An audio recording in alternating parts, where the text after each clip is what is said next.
Okay, so I hope everybody's well. Thanks for joining again. And this is now the second lecture, which is talking more about our practice. And the first of these practical lectures was called Deep Moves. The second one I now called Deep Tech. Sort of the idea of thinking about urbanism and technology at the same time, because we have learned now in the lectures that all of this is entangled together in various ways.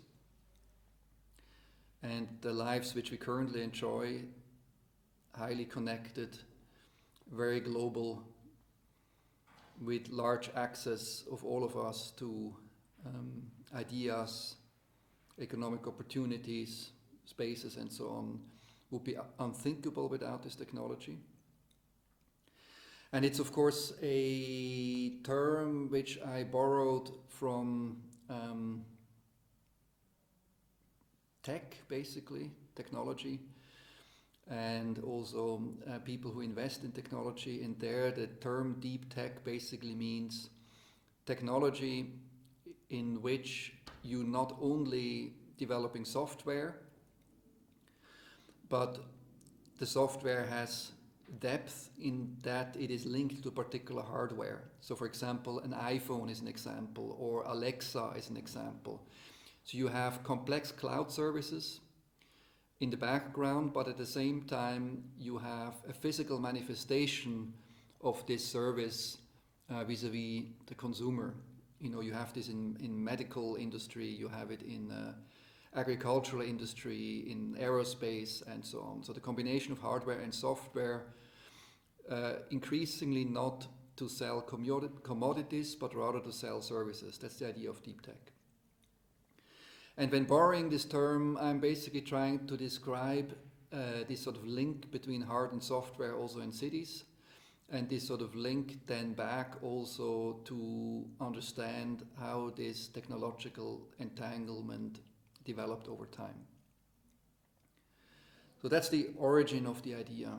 And we're starting again with this image very much being, of course, again about Switzerland.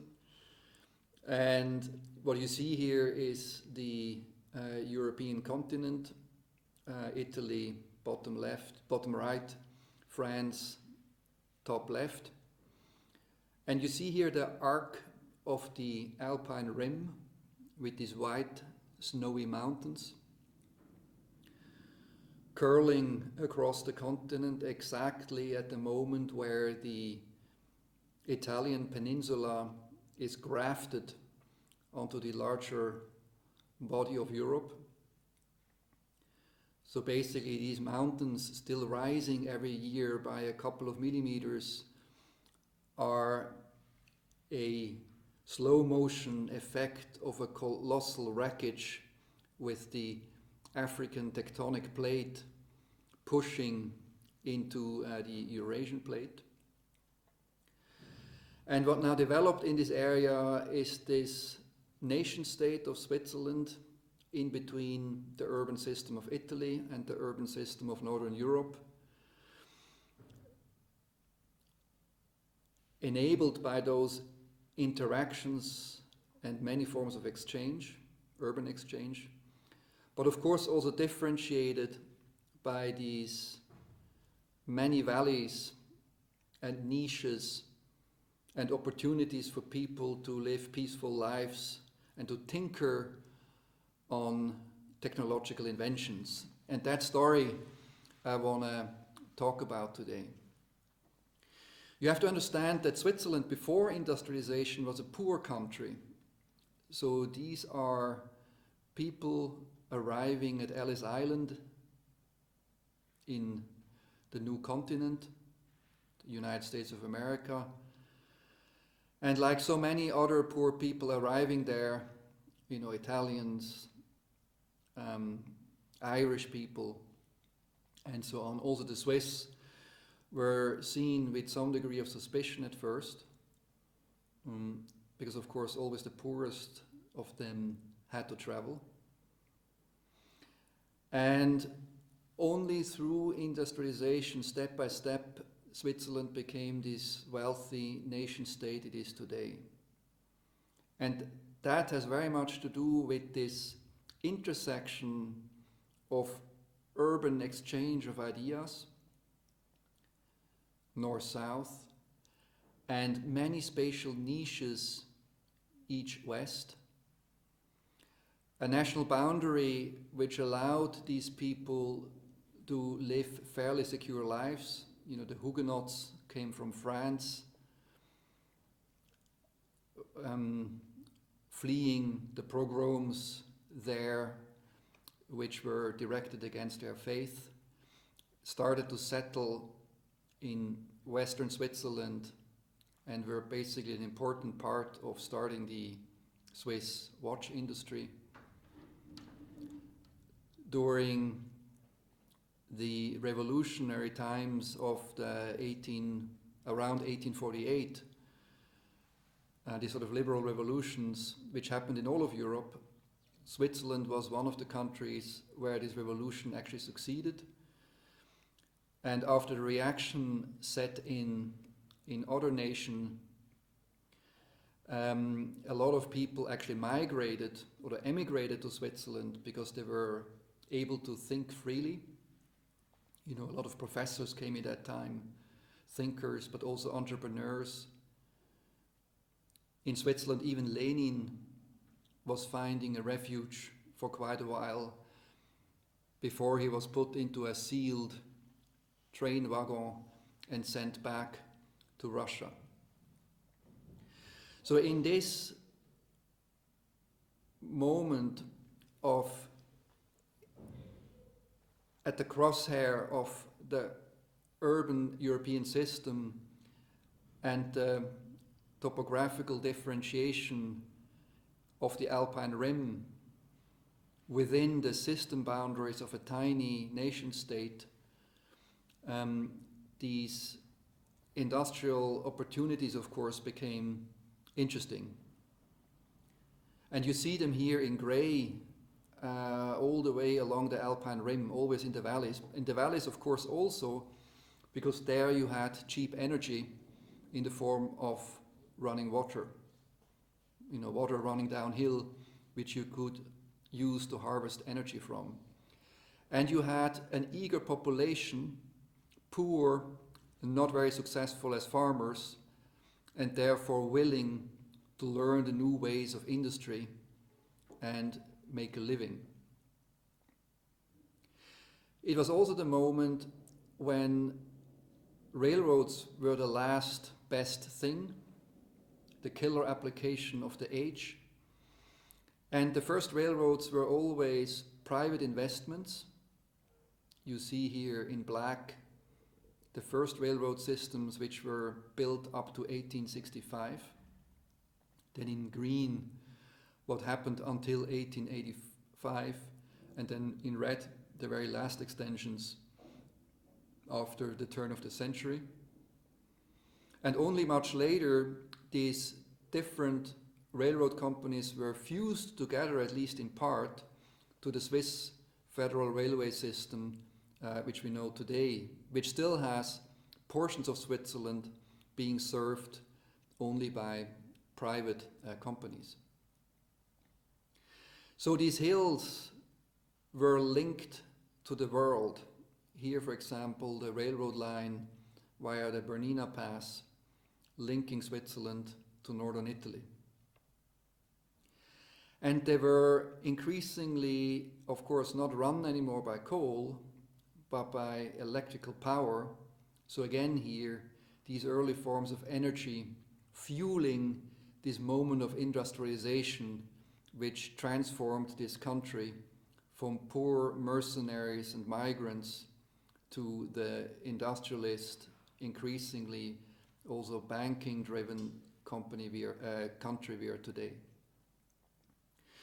Because everything which came in the wake, of course, had to do with industrialization. Industrialization didn't bring just industry and energy and railroads. It also brought the banks which were used to finance the industry. the insurance companies and reinsurance companies which were used to insure these large capital investments. And a lot of these institutions which still make Switzerland stable and functional today are basically inventions and foundations of this early nation state after 1848. And at that moment also, because of course national territory became integrated, it became defended by an increasingly mobile army, it became standardized in terms of custom boundaries between provinces being eradicated, time differences being ended and standardized, with markets being opened all over this tiny nation. It became, of course, increasingly irrelevant to have city walls. So what you have here, for example, in the south of Zurich, are still the city walls. But very quickly these city walls, like what happened in many parts in Europe, were covered by the new boulevards or the ring road in Vienna. Boulevard basically being a term which is derived from the French word for a city wall, right? And that basically was the start of our territorially integrated, industrialized nation state, which step by step, through the emancipation of the people working in these industries, then became the social welfare state which we still have today. They produced turbines and ships, generators and transformers, and increasingly were growing these industrial sites up to around the 1980s, with industry then leaving the energy-rich sites of the Alpine valleys, where industry, by the way, was able to be developed far away from the urban guilds, who of course were not particularly interested in these new forms of production because they were trying to propose and continue their guild way of manufacturing products, right? So industry happened outside of the cities because you had free space out of the urban regime within the city walls. You had energy and you had a population who was eager to work. But as soon as the railroad became denser, the railroad network became denser, and as soon as electrification on the one hand and coal on the other hand became efficient enough, then of course it started to make sense to locate industry where the people were and where the railroad nodes were. So large industrial sites started to develop, for example in Oerlikon, right outside of the area of Zurich. Companies which were at that time, of course, quite enlightened, which were interested in the welfare of their workers.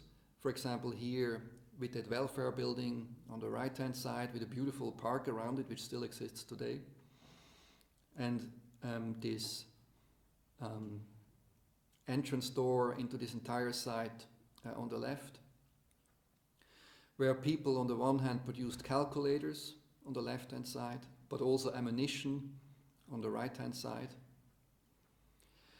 And then after 1980s, the industries, of course, you all know that, were increasingly interested in lowering cost, getting access to cheaper labor, also less regulated labor, and while at the same time, as we have seen in earlier lectures, infrastructures became more powerful, shipping and transport became more easy, and on the other hand, step by step also digital infrastructures became so performative that you could link formerly co-located supply chains now via these digital tools also over the span of countries, even continents.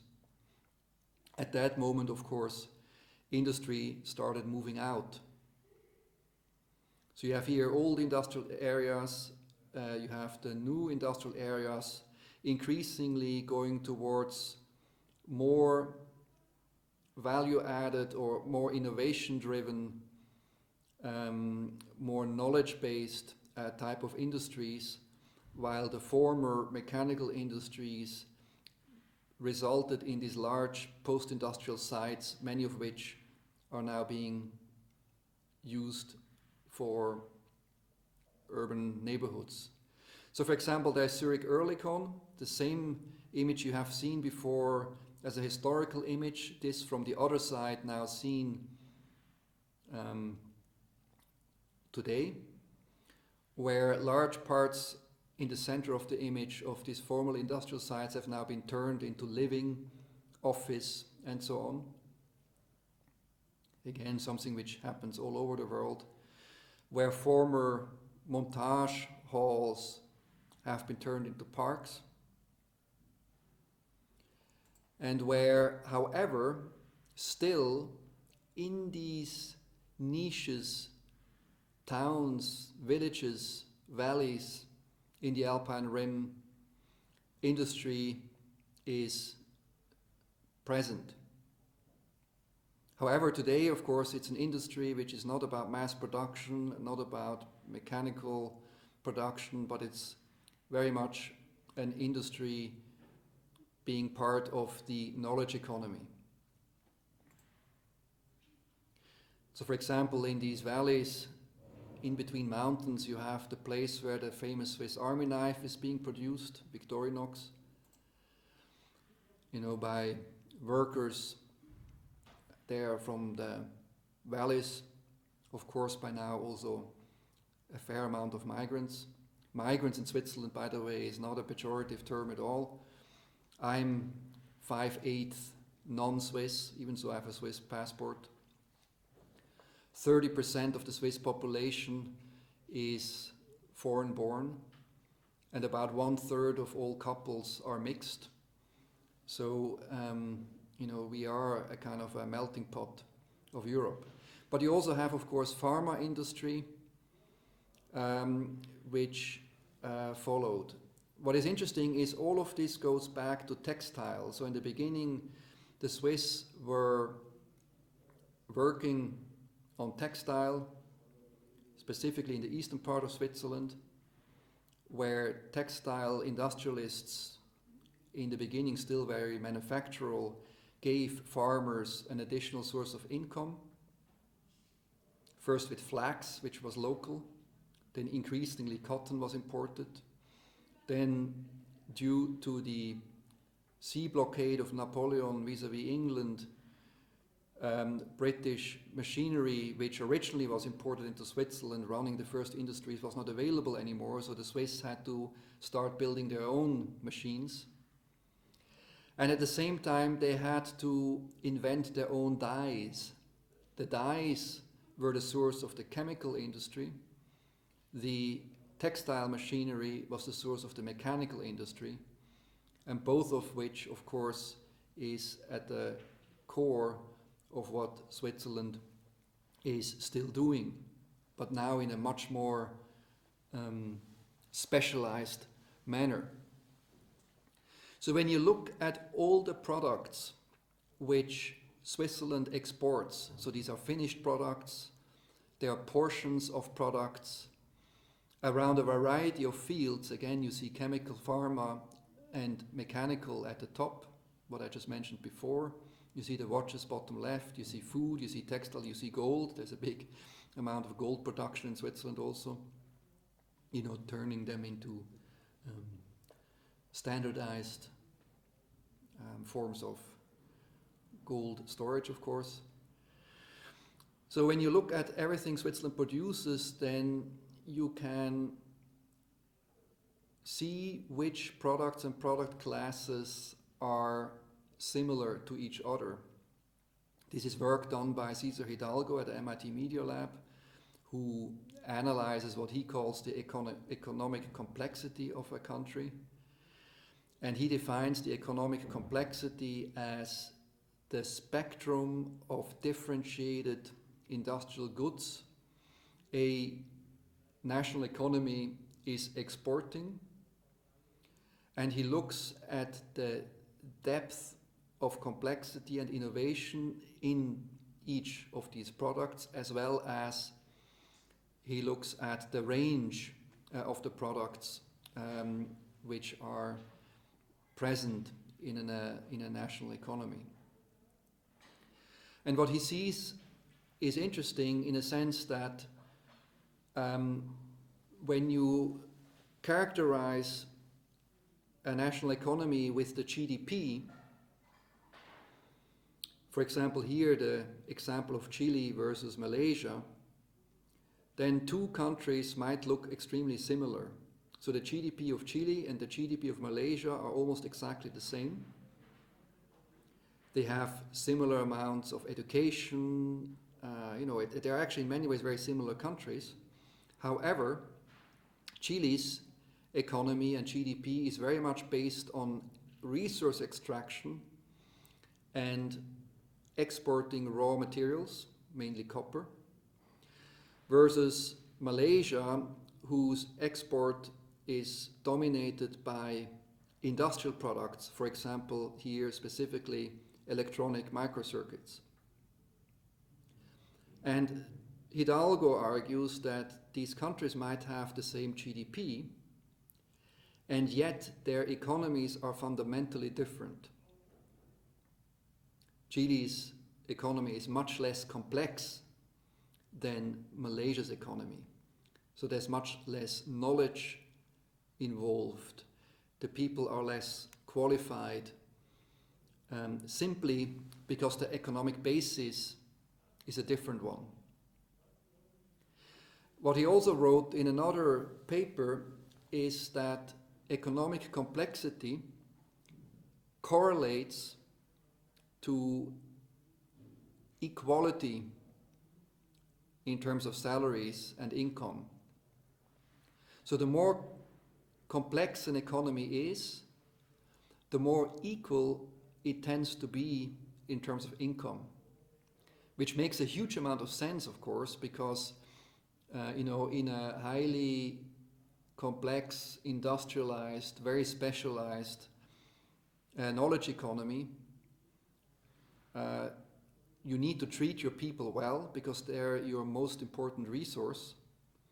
And on the other hand, people are also, they have enough choices to leave you as an industrialist if you don't treat them well enough. So inherently,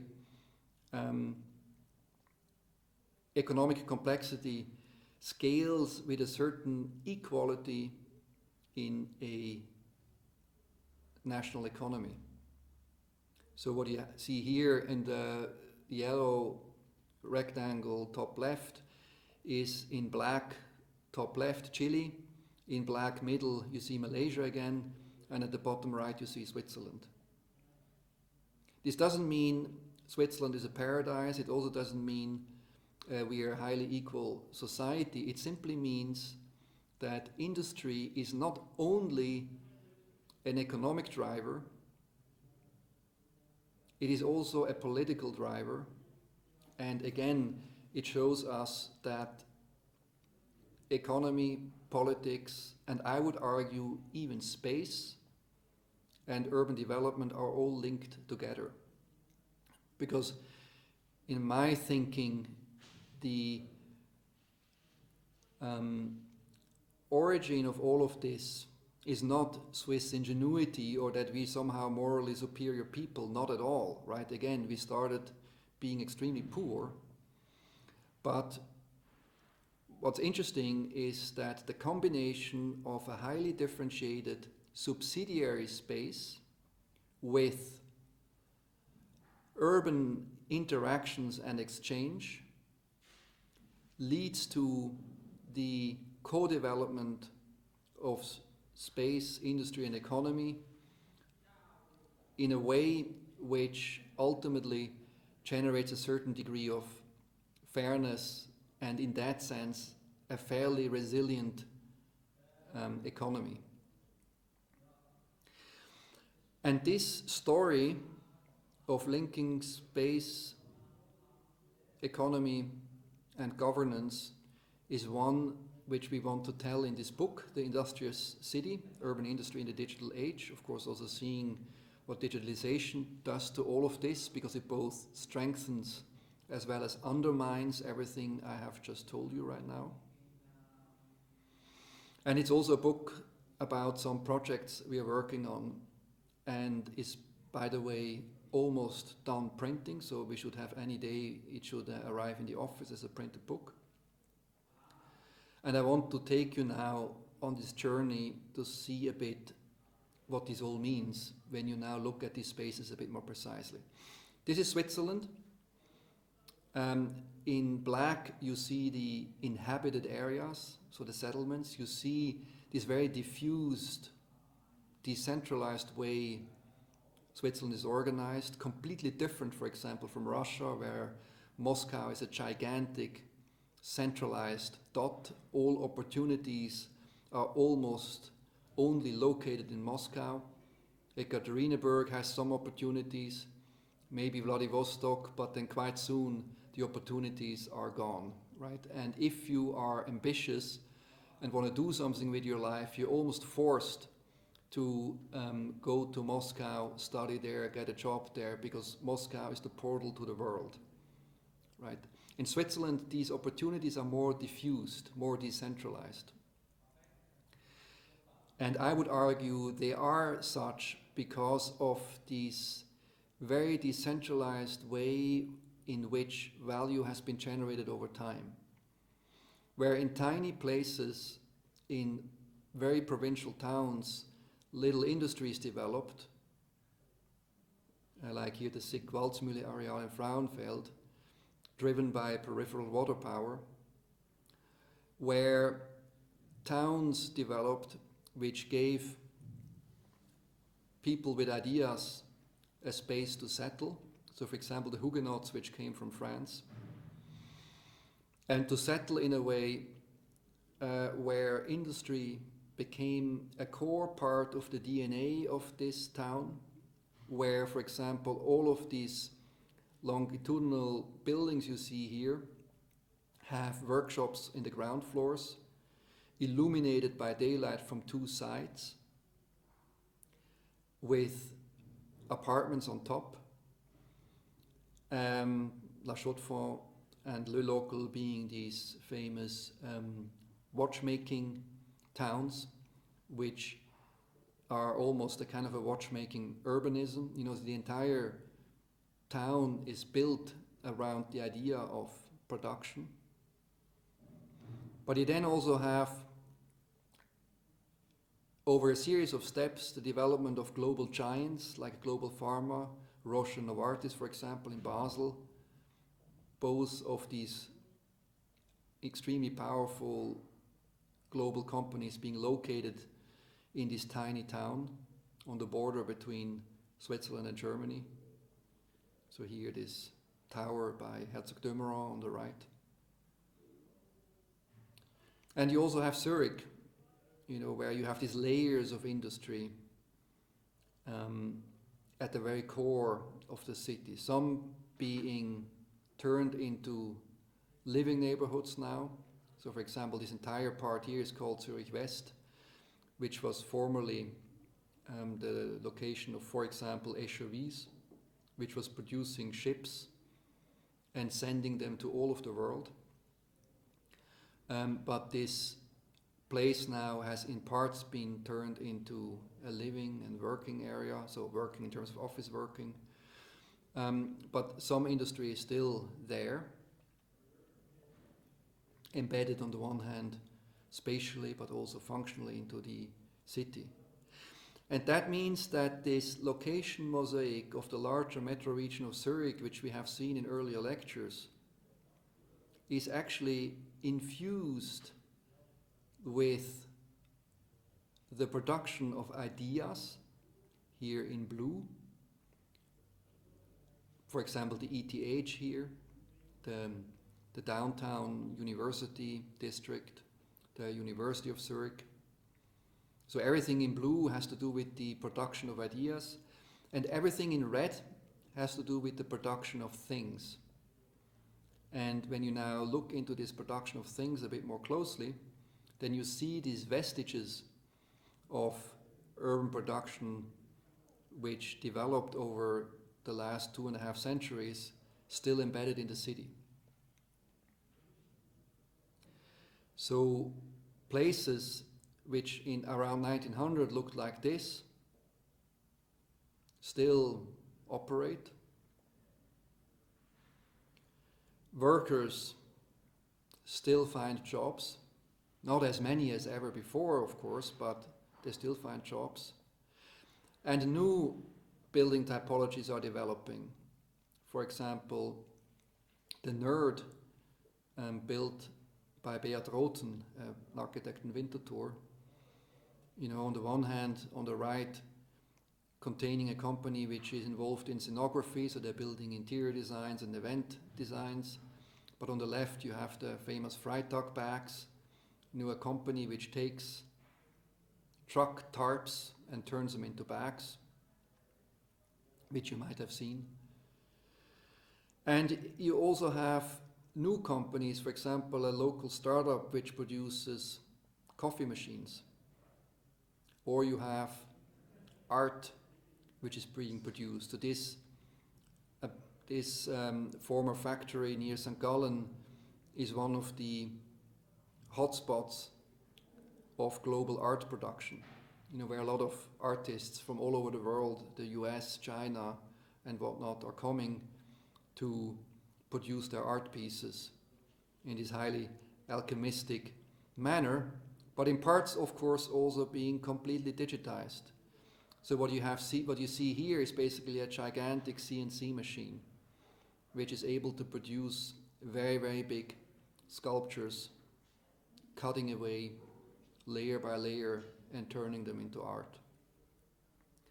And you have entirely new typologies of spaces and technology also. So here, the ETH Fab Center in Zurich, where you have to imagine that the entire room, the entire space you see here is accessible to these robotic arms. So this entire space is basically a 3D production machine, right? Every single point in this space is accessible by these robots, and these robots can have manipulators, effectuators at their fingertips, so to speak, which are able to produce almost anything you want to, right? It's a kind of an industry which became highly versatile and adaptable. Thought, for example, by these two people who I really like quite a lot, Matthias Kohler and Fabio Gramazio, running their chair at the ETH of Zurich, being interested in the roboterization, so to speak, of the construction industry.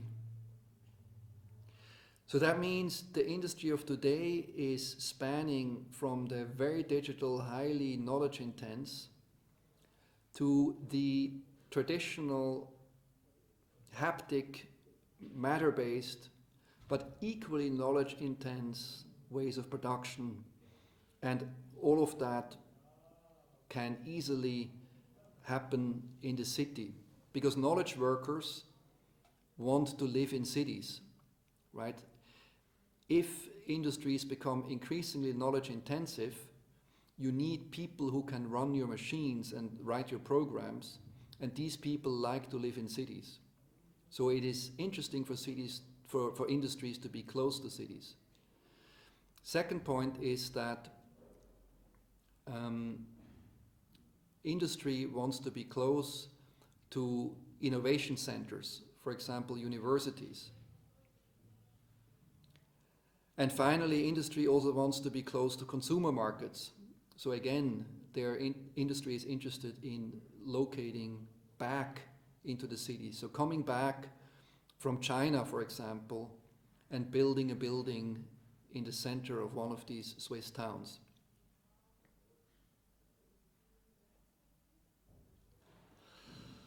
However, and then of course you also have digitalization, which basically means that the knowledge industry of the future is increasingly emission-free.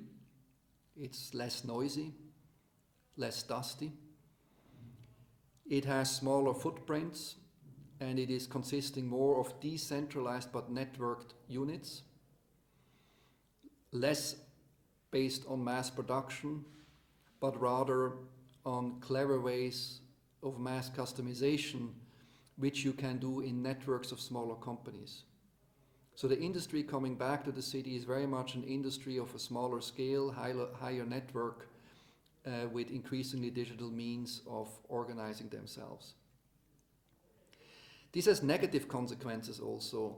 That, for example, this industry tends to occupy public space for their logistics.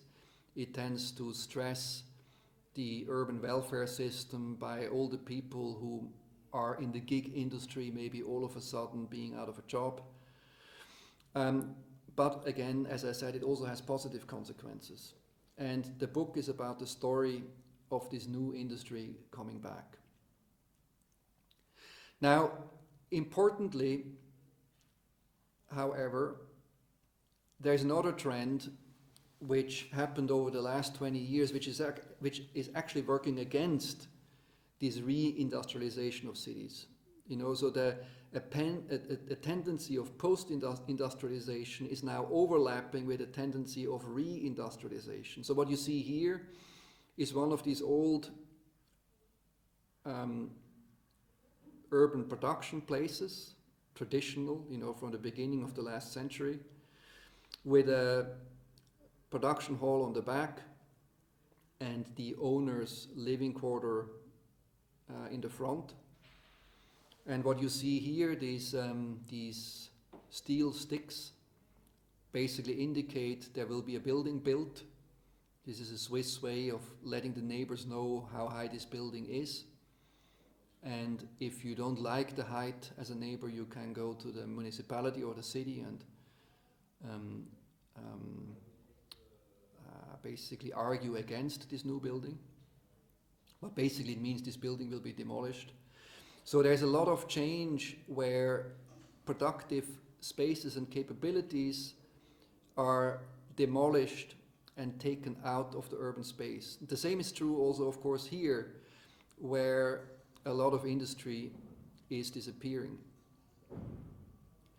And this trend you can quantify. So what you have here in dark blue with these small dots on the background of the administrative region of the city of Zurich are these brownfield areas which are being turned into new urban developments which contain everything, so from housing to retail to offices, storage and other uses, but very rarely these new developments contain production.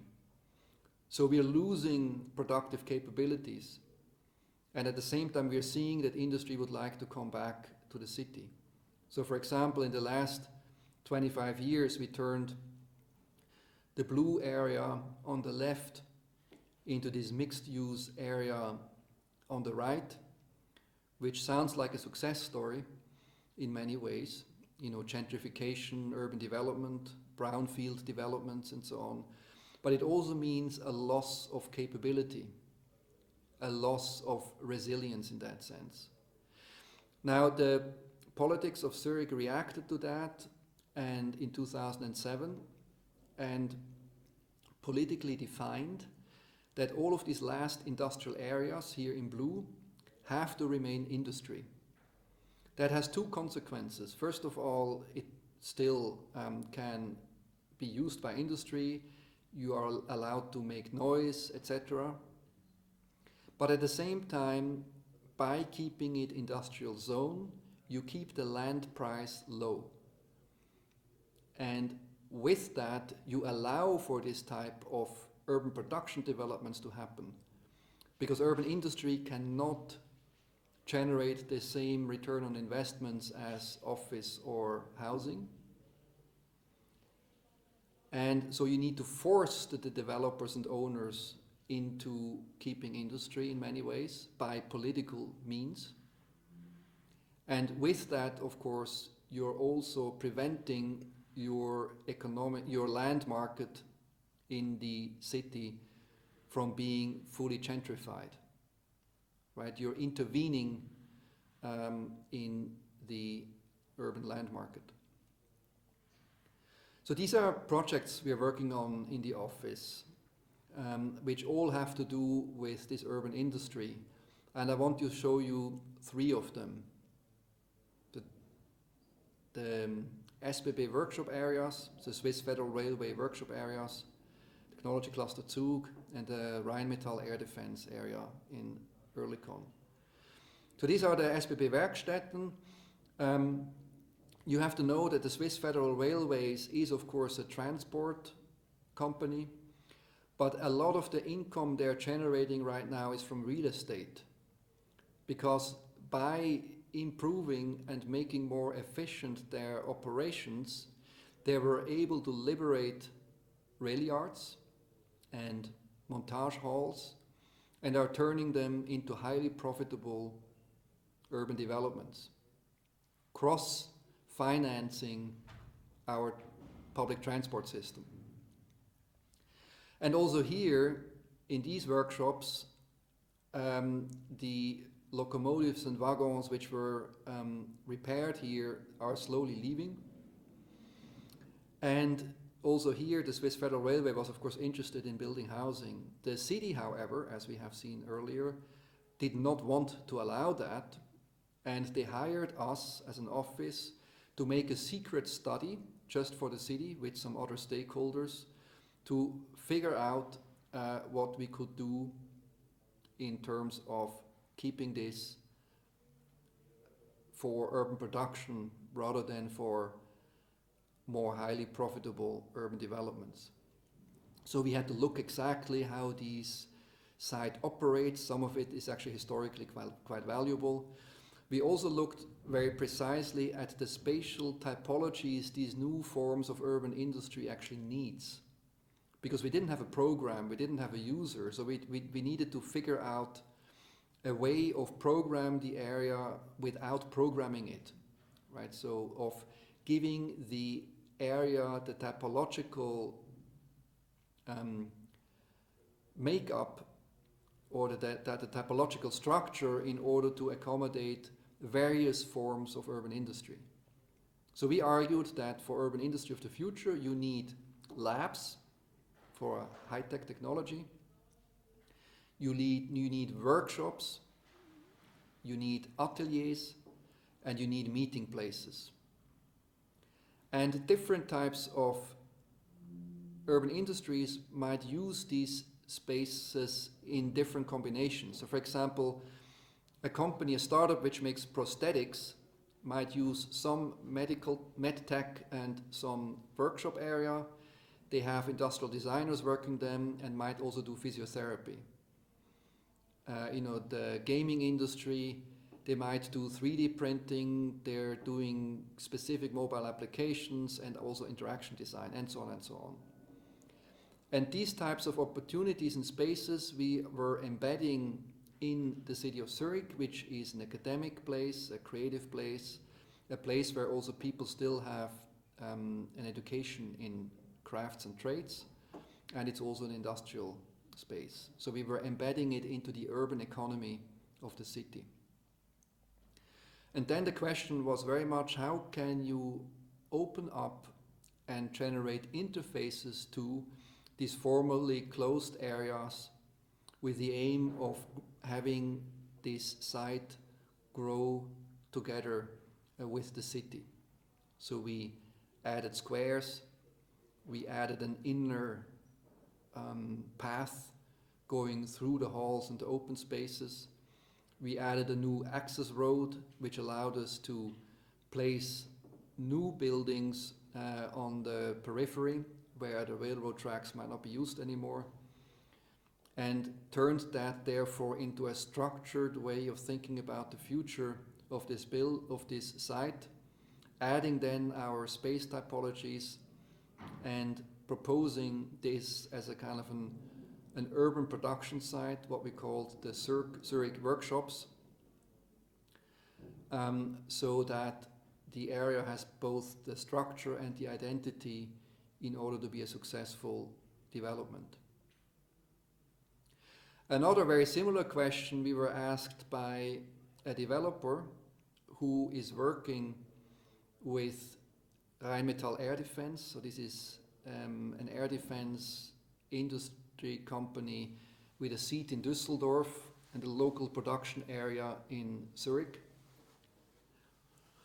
And they're on a site which formerly was a place of the Swiss tool-making factory, Oerlikon, which you see here, which again was an extension of the machine factory in Oerlikon, which is for a while was kind of world famous. Again, this is this beautiful building which we have seen earlier. Today, it is not so heavily used, but they still produce air defense systems here, which is kind of a gruesome thing to witness, but interesting. And with students at Harvard, we were trying to find ways of rethinking this area in many different types of strategies, but always with the aim of keeping urban production on location. That was the rule of the game, so to speak. So for example, one team was really thinking about life cycle and the idea of keeping the shed roofs, but adding new housing possibilities into the halls, but by means which were cost effective and recyclable. These students were thinking about a kind of a vertical village with a market at the bottom, housing at the top, and a shared communal greenhouse on the roof, where then on both sides you had living but also production areas, turning this whole thing into a kind of a mini Sparta of urban production, probably also with cooperatives being involved. Another student team was thinking about stacking industry in new ways, trying to put the industrial floor to a higher level so that the street level actually remains an interface with the city. The problem of industry is that everything working on the ground floor means you have very long, highly non-interactive facades towards the city. A kind of a stacking which then also went underground, a lot of logistics then being underground. Or you had students who were taking the idea of vanille factory in Rotterdam, thinking about this plug-in industry, where you have the existing row of this existing very long row of offices becoming kind of a backbone, a spine into which you could put large industrial units of a new company coming in, having some individual spaces, but also access to the co-working and incubation spaces of the central spine. You also have small companies, medium companies or small companies, all linked via the spine with each other if they choose to do so. At the end you would have an urban farm, verticalized also, and in the beginning you would have an urban hub with hotel culture and some living, linking the project into the city. Or another team was thinking that urban industry could become the theme park of the future. So the excitement you had in the past or as a tourist when visiting market places where urban life is bustling around and a lot of things are happening in a very haptic way, they thought, why couldn't industry work similarly? So they had the idea of putting this robotic wall, which has logistical functions in front of the building, where you would have a kind of an exchange and marketplace, a performance space in the beginning and in the entrance and so on. Or a last person was basically thinking about the flows on a differentiated site where almost everything is built new. So she was working with a demolished site. She only kept this welfare building, which you have seen in the beginning. And these flows were all organized around this central heart, which was a kind of a highly agile, highly roboterized place of production with an infrastructural core serving as a logistical vertical element where flows could happen over different floors, where you would have a clinic part where people also could get consulting, other people on the site could get consulting. At the bottom you have a production and an event area. On the top you have a roof terrace and photovoltaics, and all of that is embedded into a larger context. Now, this always generates the question, well, urban industry in the center of a town, how do you deal with logistics? Specifically when in the age of just-in-time production, logistics is not anymore happening in bulk at individual moments per day or per week, but happens continuously in a form of perma-logistics. Of course, putting an immense strain on specifically the public road system. So there's an interesting idea in Switzerland to build an underground tunnel system, fully digitized, with autonomous vehicles, linking Switzerland again in this east-west axis and linking all the most important urban centers. This system would again be privately financed. Apparently it's a business case which functions. It's also a place where you could do some storage, which could have some storage functions, so things could just sit there for hours or days. Of course, you would have a digital fallout, knowing a lot about what people order and buy, trade and produce. And again, it's this typically Swiss way of interaction between private money and politics in an interesting way, so I mean this positively, where politics allows the framework to function and private money actually runs the investment. And all of that together would allow us to rethink our cities in terms of Industry 4.0, so a highly automated, digitalized, knowledge-intense, innovation-based industry of the future, which is vertical, which has to do with new mobility and urban logistics, which is linking us together in new ways. Maybe then also urban farming can play in, a new material culture can play in, a new economic system could play in. By the way, this is a Russian person, Vitalik, who I think I have Buterin or something. He is quite famous here in Switzerland because he was a co-initiator of the Crypto Valley in Zug and invented the idea, or has a startup and a system called Ethereum, which is a blockchain system. And of course you have corporate culture, you have new media ideas. So out of all of this together, this industrial city could become a kind of a new way of working, living, producing, and feasting together, so to speak. Now what we need for this is basically flexible tools for planning. We need flexible typologies. We need to be able to do incremental development also. We need to include the users. We need to think about cheap buildings and adaptive reuse. Most importantly, we need to control land value by zones for industry and production. And we need a lot of innovation in logistics, in energy, in planning, and in operations in order for this industrial city to function. A completely different way of thinking about this urban production is basically the Swiss Innovation Park, another project which we won, which is now a bit challenged based on legal issues which have to do with specifics of the Swiss building law. But the idea was that in this large area to the north of Zurich,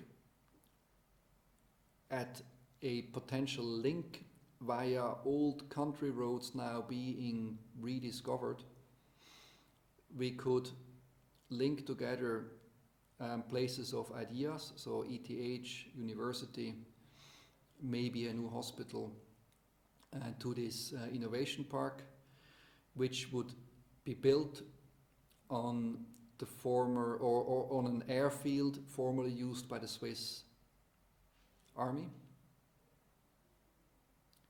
And our task and the project with which we won the competition was basically to turn this field into a urban innovation park. And our idea here was very much, again, like now you already learned from me, to link the scales together. So you see here very nicely the very, very large scale of the airfield, which is still thought to be operational. An airfield, however, which now also in parts at least serves as an urban park with a lot of green. You have here a kind of a landscape axis giving people access to this large scale by view corridors. You have here a kind of a road which we called the Parkway, which links this new urban area in the back with addresses which are accessible by cars and trucks. But we equally link this new area via an urban boulevard and spine directly to the existing town. You see this here. And in this system we then generate anchors which have strong identities and are visible, including this new pavilion. So this is our idea for a museum of natural systems. This is the idea of a kind of a big academic center for collaborations. Here we have what we call the innovation village, so small scaled around these courtyards. Here we have what we call innovation industry, larger scales with a link both to the urban spine as well as to the more regional spine.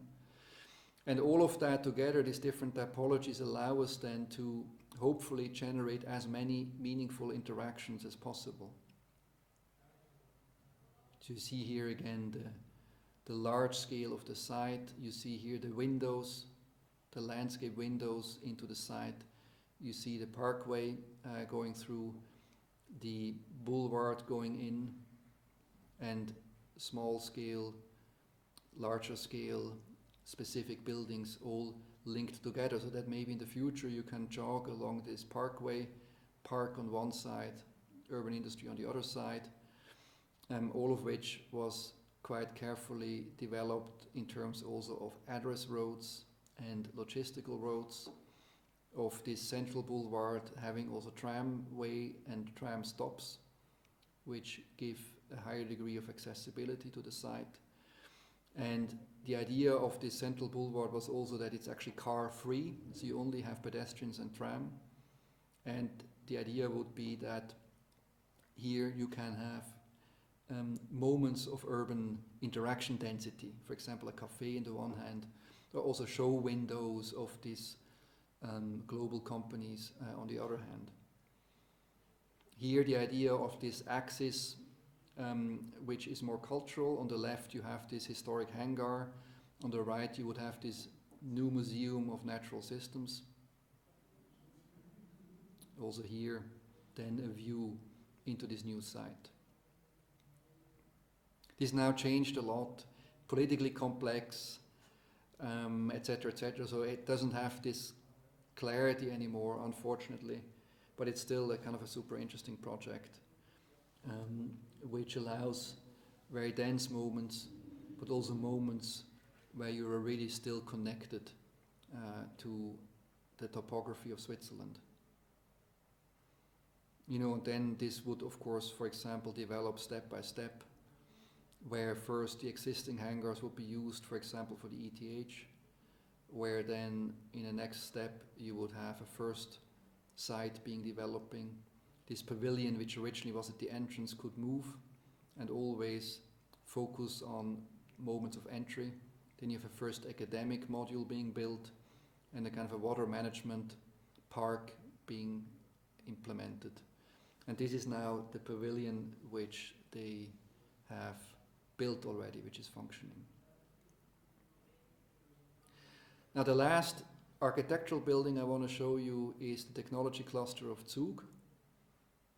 Also a project which we won. And Zug is basically a white goods manufacturer. So they produce ovens, refrigerators, washing machines, dishwashers, and so on. And they historically produced this in close proximity to the city of Zug, and the city of Zug is one of these small but highly globalized towns in Switzerland, which is really embedded in this amazing scenery. And the idea is to now not only have Zug as being part of this site, but also new companies, specific companies, but also smaller firms, maybe ETH spin-offs and so on, but also living, cafe, maybe a showroom and so on. What is interesting about the location, it's basically that originally this location here in blue was far outside the city walls of Zug. And then over time the city grew, wrapped itself around this industrial site. And this industrial site is now pretty much exactly in between the historic cores of the city of Zug on the right and the city of Bar on the left. And the industry always stayed there, and the idea was to, or the idea still is, to turn this industry into a more automated, roboterized, data-driven industry of the future. So the basic plan is to take Zug, which is here in blue, to push it back and stack it so that the rest of the site becomes accessible and can turn into this mix of other industrial companies, of production, and even living. So our competition project proposed that we turn this into that. And again here you see our main ideas, of a big square at the cross-section of a resilient urban street system. Via these big squares and streets you get access to smaller squares. From there you enter the inside of the site with a bit more hidden squares and so on, where you would have the strictly industrial uses more in the northern part, stacked above each other. Here in the southern part it would be more mixed. Specifically also with the idea of this very adaptable plinths, where you could have different types of uses, so from production to thinking to eating also and so on, organized around this courtyard. So this would be then the urban volumes allowing for this. In the high rises you always have housing. These lower blocks are offices and the plinths are urban production. And the idea of the competition, and we are now translating this step by step, was very much that the original site here, the southern part of the site with the existing administration building and workshops, which are all still operational and will remain operational in the future. Also here's the big press located.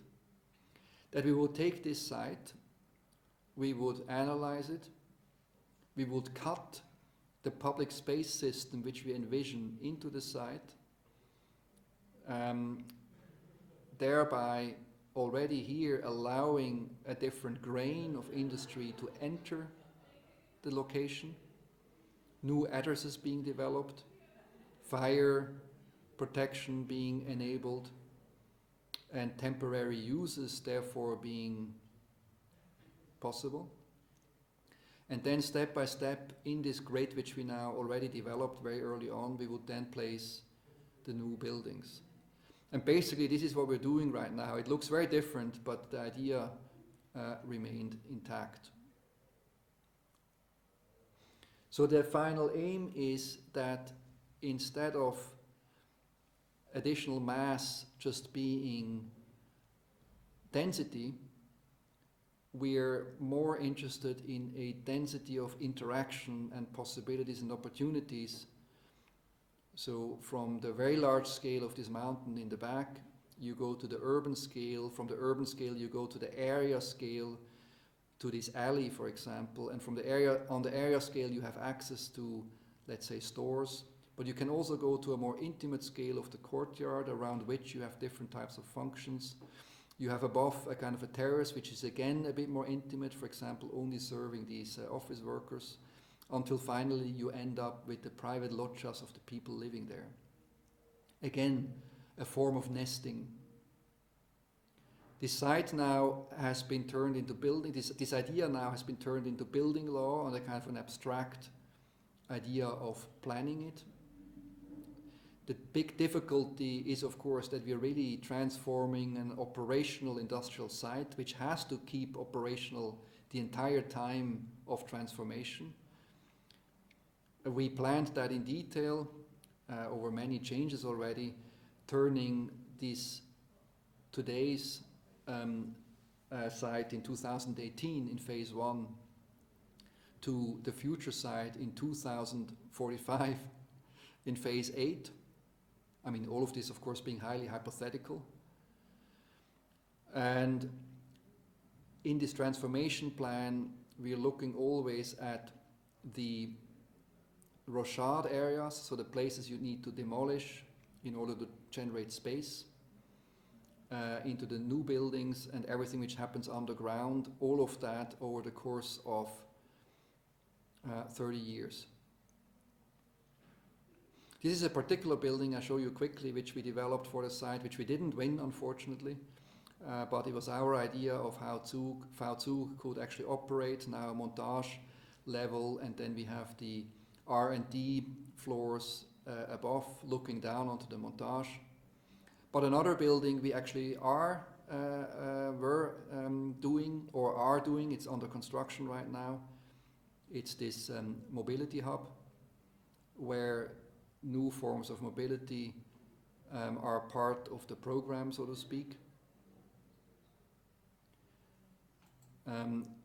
This is the Bim model, an early Bim model of the project. You see here how it's functioning.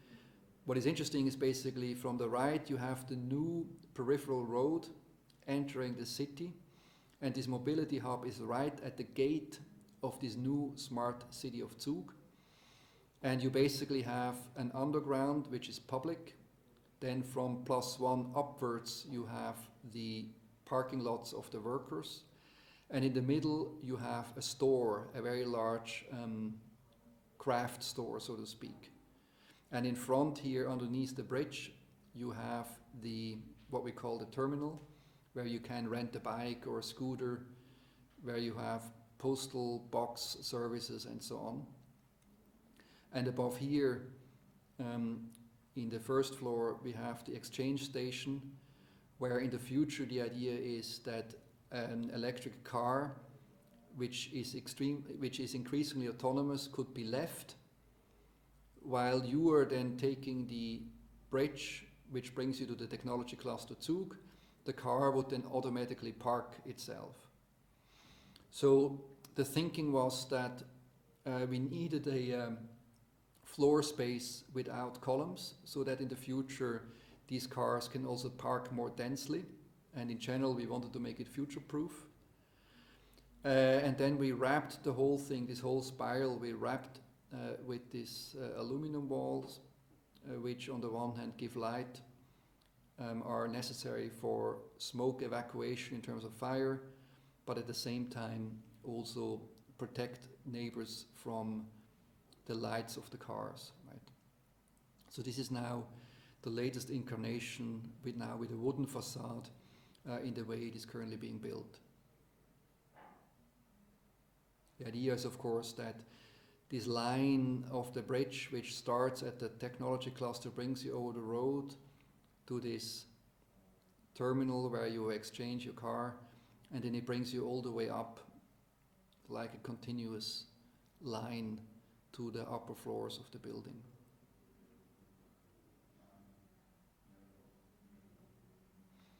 And all of this is linked also to a larger idea of this Zug Nord, where we also have experimented with an autonomous shuttle being provided by the Swiss Federal Railways, which didn't work quite so well yet, but the idea was that the railroad station and the technology cluster are linked by these autonomous means. Now, in order to organize this complex transformation over these many years, we established a tool of management. It's a digital twin. Some of you might have heard that term already. And the idea of this digital twin now is that it works on the one hand, of course, as a 3D model. On the other hand, as a gigantic database. So this is only a small excerpt out of a very, very large database, which is a digital twin on an urban level. So this is sort of building information modeling, so BIM, but with urban elements. So for example, a floor, an entire rectangle, which is a floor of a building. And with this tool, we control various things. We control the master plan in this urban design BIM way, because the volume we can build on the site has now been locked at not quite 1 million square meters of space which we are allowed to build. This is locked in by the city, and it's legally required that we conform with it. So we need to control the master plan quite precisely in terms of the volume which we're generating. Of course, we need to also control the master plan in terms of the real estate case which we are developing, meaning we need to know what rentable floor areas which we are generating over time. We need to be able to build in it, so there's a link to construction, so the BIM as you probably know it. There's a link also to facility management, so computer-aided facility management. And there's also an innovation case. The idea is that the entire data structure which we are generating is also accessible to innovation. For example, if you have a startup on site, they can access this data and, for example, make calculations based on the energy consumption of the building. So the idea behind it is basically structured information over the entire life cycle of buildings, of areas, and maybe even cities. And here an idea you need to understand is that whenever you talk about the digitization of the environment, there are two basic approaches and two principal ways of conceptualizing this. On the one hand, whenever you build something, you can aggregate the building with and from discrete elements, like these little Lego blocks. That's how we normally think about BIM. So a column or a wall is a discrete element which you can plan, you draw it, you label it, and you attach data to that element. This is complicated, tedious, painful, but actually conceptually quite easy. It's a form of accounting and easy to understand, and if you're very precise about it, also not that complicated to implement. However, reality, of course, is continuous. You know, so this sandcastle would be very hard to itemize into elements, even so, of course, we all know that individual grains of sand basically are the constituent element of this quote-unquote building, right? But you cannot track every grain of sand.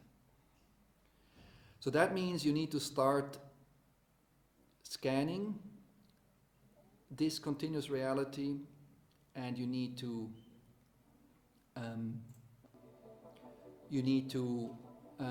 segmenting it into individual components. You know, so you need to apply forms of machine learning and so on, which have to do with taking a continuous reality and making it manageable in terms of discrete elements. There's a company called Nomoko who is trying to do that very much with the business model of training autonomous cars, not expensively in real environments, but much more inexpensively in virtual environments. So that's why they have an incentive of actually doing this amazing amount of work of turning an existing reality, scanning it with high definition, and therefore making it accessible to analysis with machine learning tools, for example. Or you see this here, the concept of scanning something in high definition, abstracting it, and then with tools of machine learning, segmentizing it into objects. Now, I'm highly critical about a lot of this because it's actually extremely hard to do. And the more continuous your reality is, the harder it is. But nevertheless, the future we could envision is that the digital twin is fed both by discrete elements, so BIM or Internet of Things, as well as continuous elements, scanning or big data, which needs to go through some process of segmentation so that you could have these different cases, use cases, which we have seen in the Zug, the technology cluster Zug, in order to better operate, to better use, and to do some form of scenario planning of the city. And now, in the last thing, I want to show you a spin-off of our company, which tries to do the latter. So tries to take data which we find now increasingly in the urban environment, of course produced by us all, because increasingly as users we are tracked by big data, and also increasingly we have access to open data provided by, for example, governments. And we want to turn this location mosaic, which you have now seen a couple of times, into something which is increasingly automated. So while the earlier location mosaic, you know, this green, magenta, black map I'm showing you several times right now, we already turned this into something we can do with GIS and statistics. So this is not anymore done by hand, but it's with GIS and statistics. And as soon as we have that as a concept, we can also take the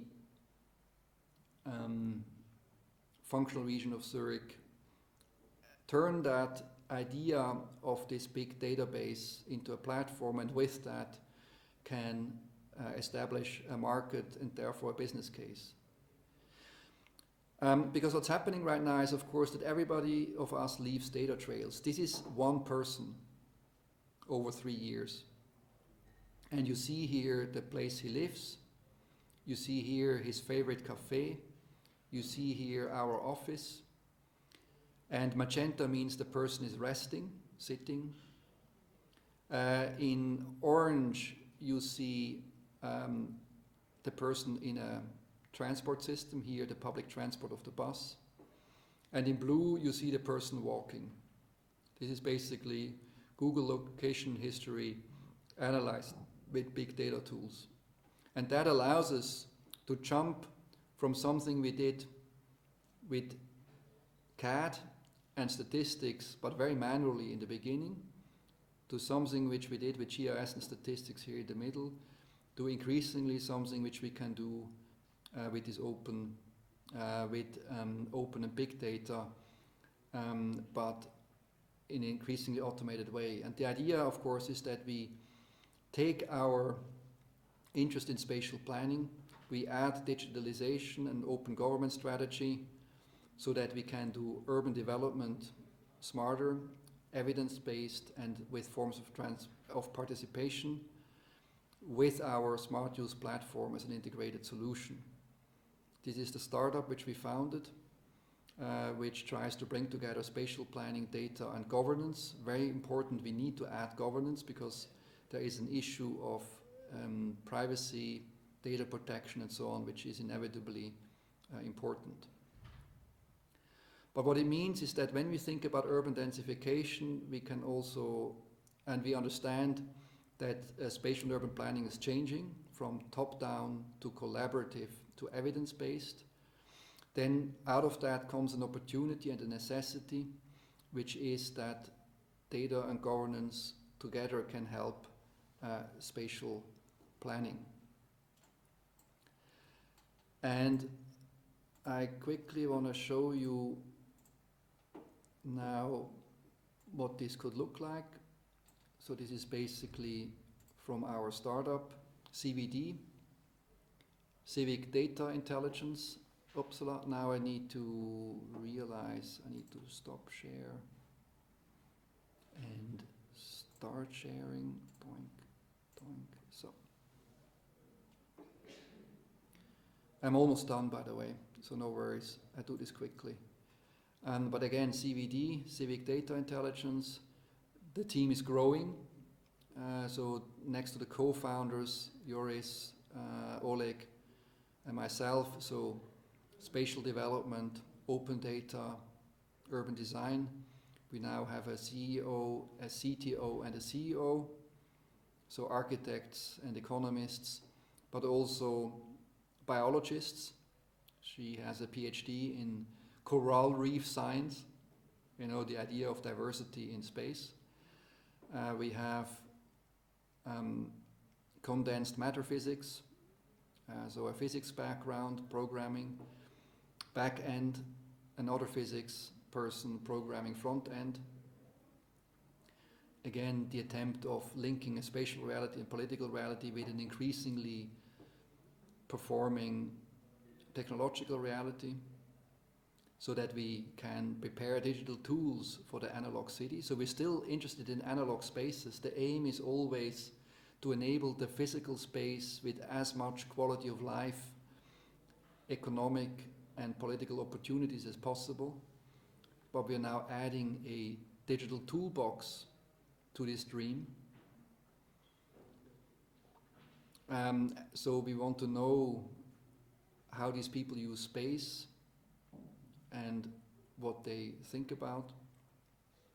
And we are embedding this into these layers which you by now know from topography, topology, structure, function, and use, you know, where the time scale gets increasingly fast, but the investment gets increasingly more expensive and complicated. So this is the landscape features which I have shown you, where Switzerland is embedded in these mountains, rivers, and valleys, which have been transformed over hundreds of thousands of years, to which we then added the topology of connectedness, train tracks, tunnels, roads, and crossings. So here you see again space syntax showing us the old village and town cores, changing in the hundreds of years. Then we have the human-made location factors, which walls and buildings, which change in a matter of tens of years. Functions and function distributions, which change in a matter of years. And use, which change in the matter of hours. So for example, what you see here is the accessibility of our Zug site by bikes, and the advantage you have by bike in terms of public transport. So the more colored a site is, the more easily you reach this central spot with your bike as compared to public transport.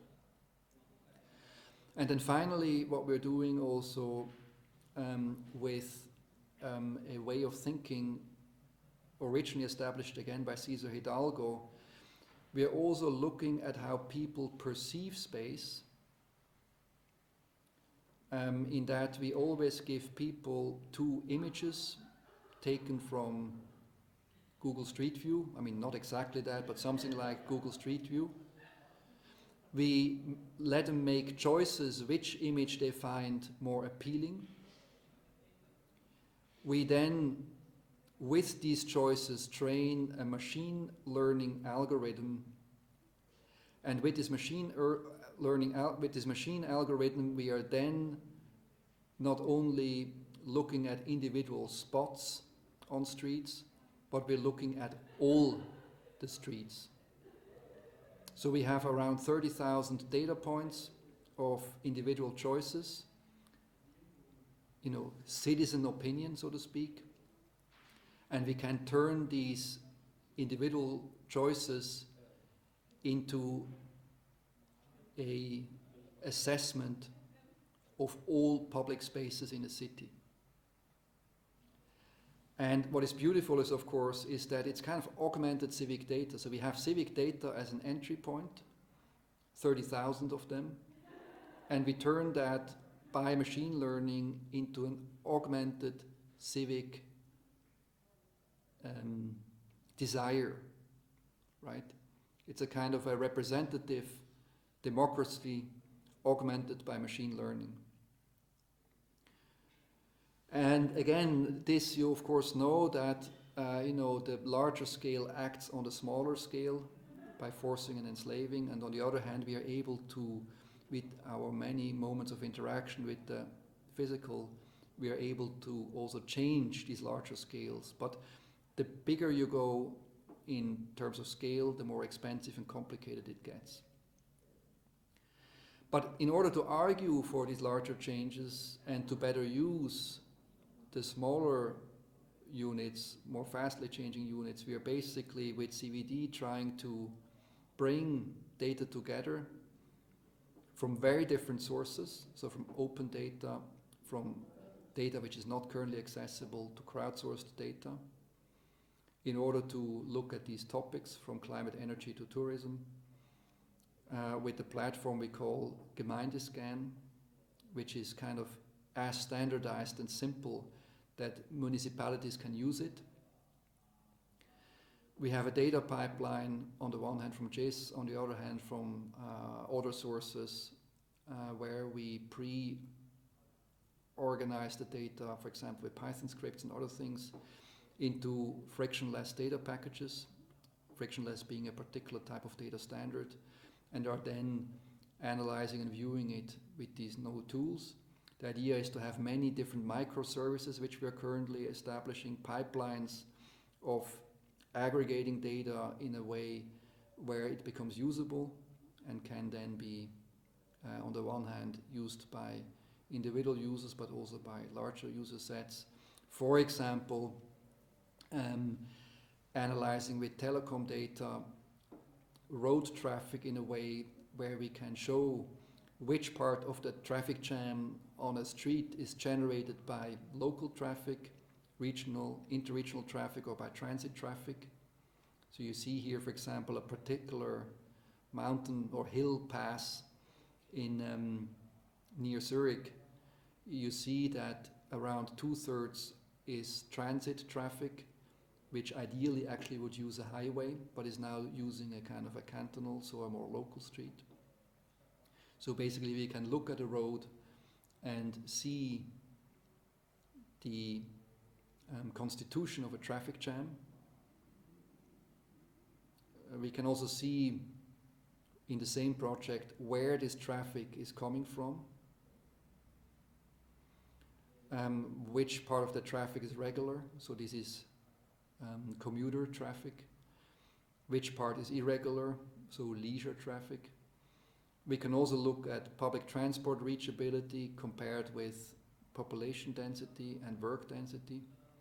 We can look at bike commutes, and we can look at the diversity of apartments in a city, or we can also look where the dense part and the not so dense part of inhabitants in the metro region of Zurich is living. Interestingly enough, of course, you have also inside the city parts which are not so dense. We can look at a functional analysis in terms of where you could still build. So the lighter the blue, the less densely an area is settled. We can look at the demographics, so the median of age. Where do young people live, families live, where do older people live? We can look at centralities in towns and at commuter footprints. And with heat map, even at uses over the course of a day. And the idea is, of course, that over time, we all would be enabled as citizens by digitalization to a degree that we are not anymore the victims of data extraction, but we are enabled to join a civic society which controls to some degree both the data in terms of data cooperatives as well as the tools to analyze the data in a way that we are the stewards of our own spatial destinies with using data increasingly well. Again, also here the idea of collocation, of political control, of mental mapping in a service of stabilizing the local and embedded vis-a-vis the connected and yet fully globalized and often extractive and adverse world which we are generating when we are linking increasingly local scales to larger scales. So it's a kind of a relocalization, re-embedding strategy now here with digital tools. So that's the story. And I hope it was interesting.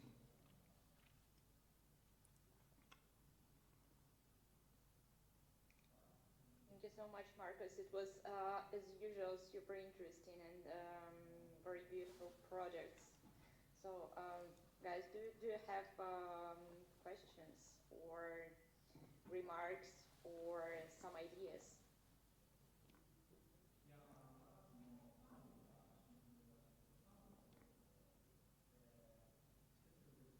Maybe one question would be is how would you test the theories that you proposed on the buildings of the future? Because like I understand that they're based on the previous assumptions or that we studied with you. However, how do you really know what works and what not, and if it's okay to know if something doesn't work, and it's okay also, and then what to do next?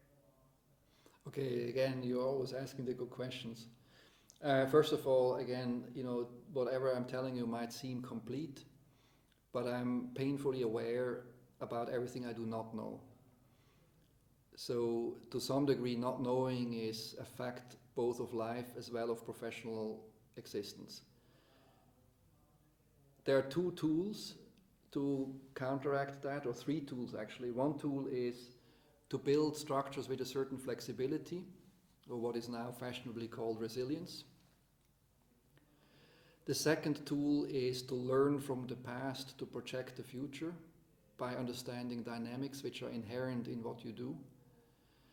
And the third tool is not to do it alone, but to enter with users, with local people in a structured way, so not in a kind of a messy way, but in a structured way into a dialogue which allows you to learn from local knowledge. And then with these tools you do, and with professional knowledge and craft, maybe with these four things, you do the best you can. Sounds nice. Thank you.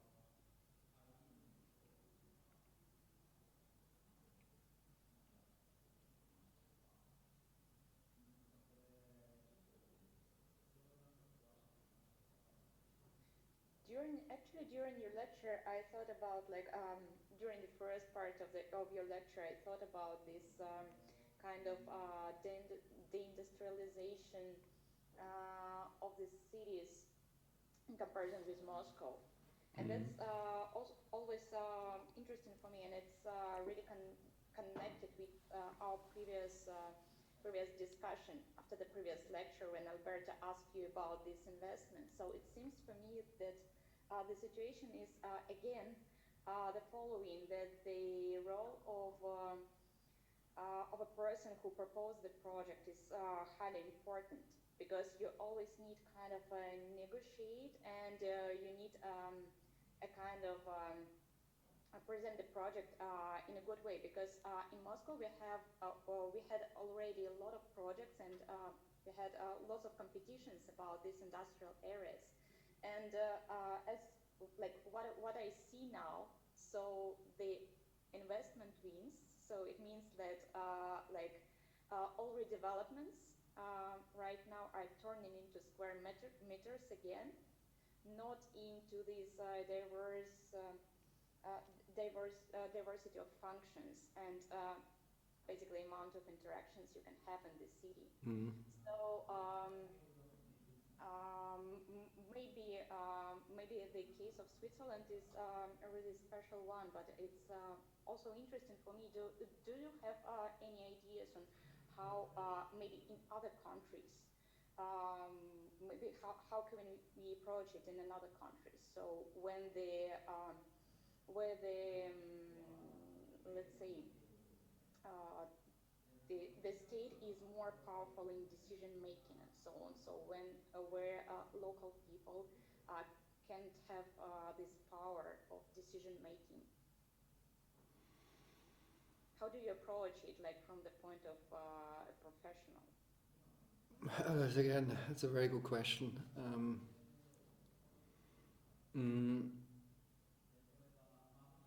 It's a difficult question, because in theory everything is easy, right? With a better narrative and the better arguments, you convince people because they are still at some point interested in long-term value. That's theoretically the case, and there probably you will need to find those stakeholders who are most interested in long-term value, whoever that is, right? So in a city, oftentimes it's the administration and not the political level. However, the brutality of our time is that a lot of stakeholders are incentivized by short-term value. Politicians which are re-elected every 4 years, or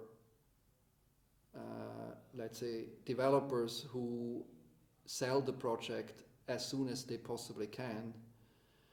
All of them are incentivized by short-term value, or even by the appearance of short-term value, which is even worse. So that's the reality which we have to operate in, of course.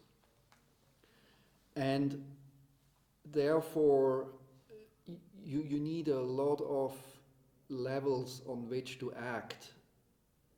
For example, an associate of ours now recently returned to Riga, and Riga is a shrinking city. It's a depopulating city. Brain drain is a particularly difficult thing there. So there's not this power of development which you have in other cities which are transforming fast and maybe too quickly. So she has a bit more time, she has more maneuvering space.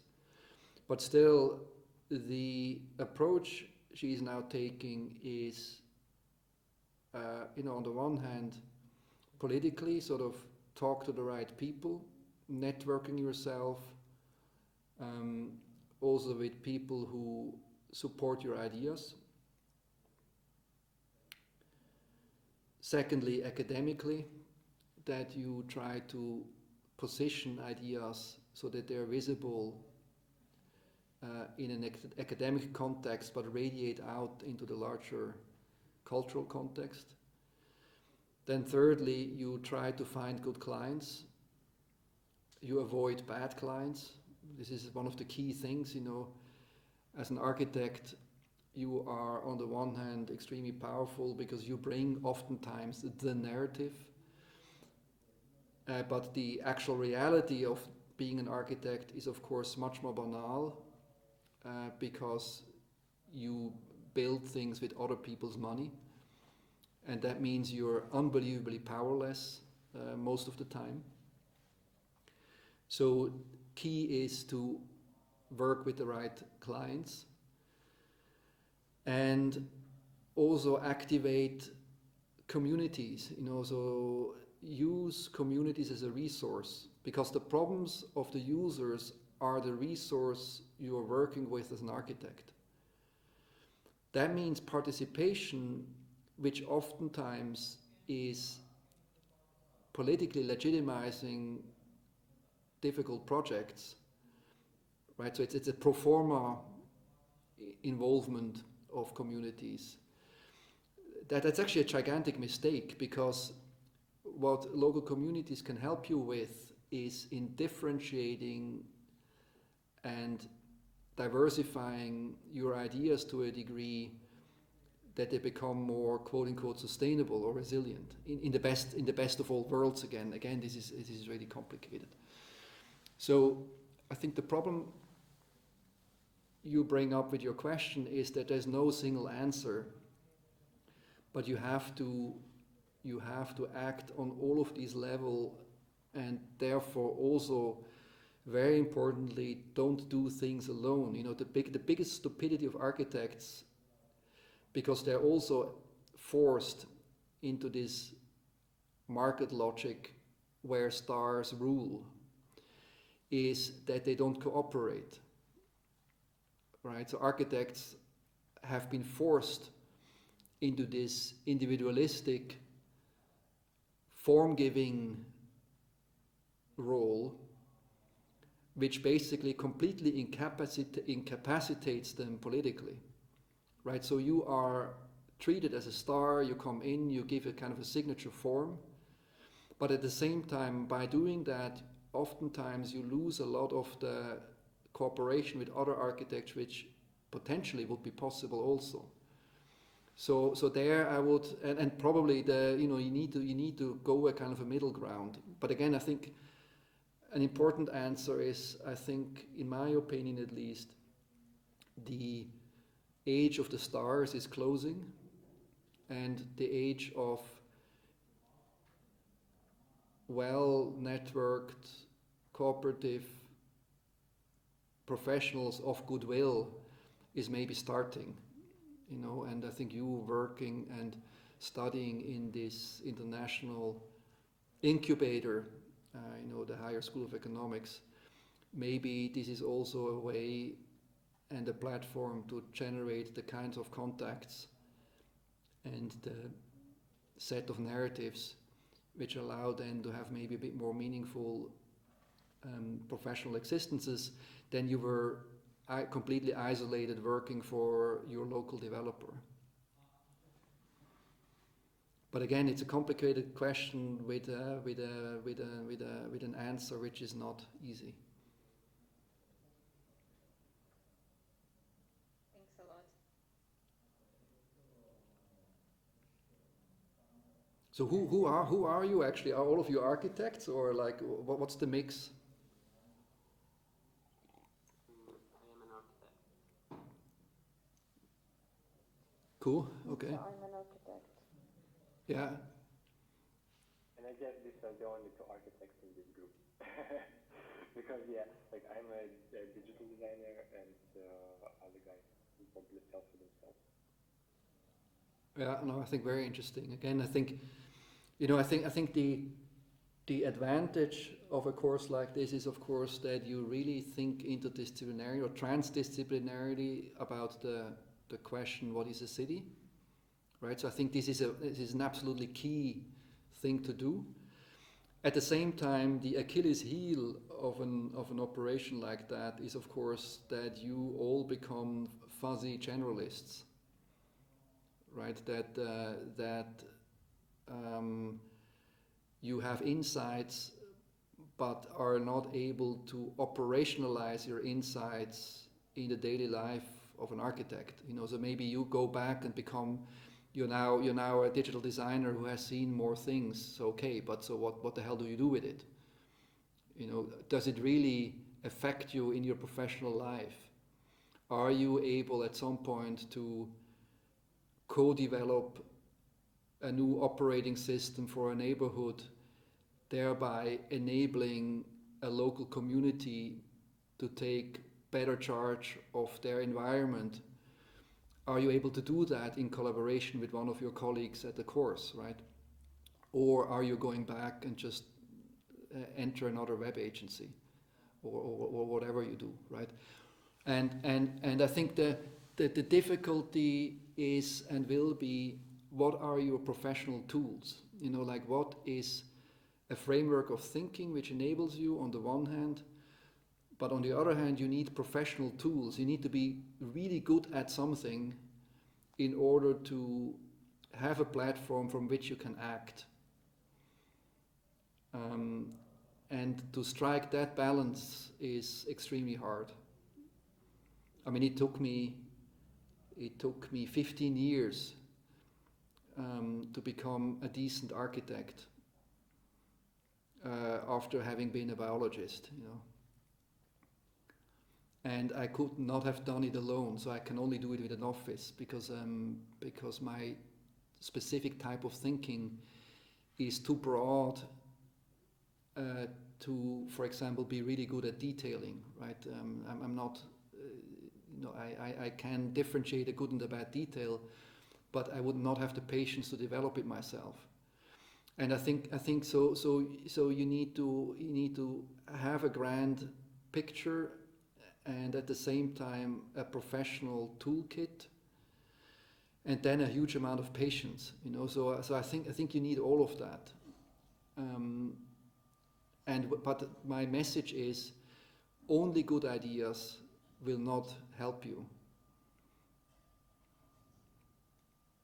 because I think the big problem is that we all are living at the age of the bullshit economy, right? Where basically it is very easy to get attention by some smart sounding ideas, and it's extremely hard to substantiate these ideas then with work which is really effective. But maybe you can also tell me, well, Markus, you're too traditionalist. Maybe your generation has tools which I do not yet understand well enough. In this world of influencers and so on, maybe there are ways of having an impact which I do not understand perfectly myself. But my important message is, thinking grand narratives is one thing, but keeping your toolkit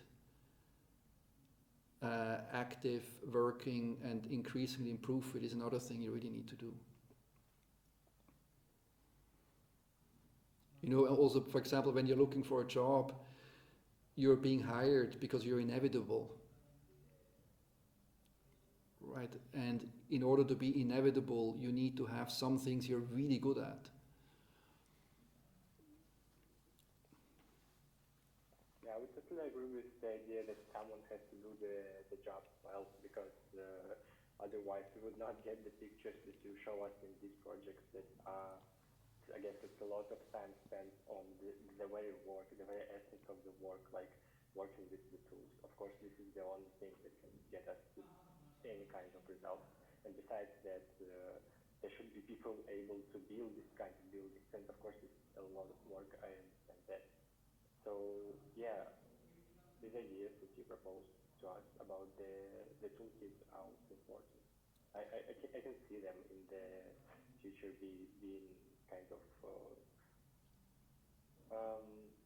decide in the way what can you actually do and what can you not, because you can imagine a lot, but without being able to do something by hand, you either have to have people that can listen to you and do what you want, but that is not always the case, because sometimes people won't just be able to translate your ideas into facts, into material objects, and you have to be able to do it yourself, the really things that you try to propose.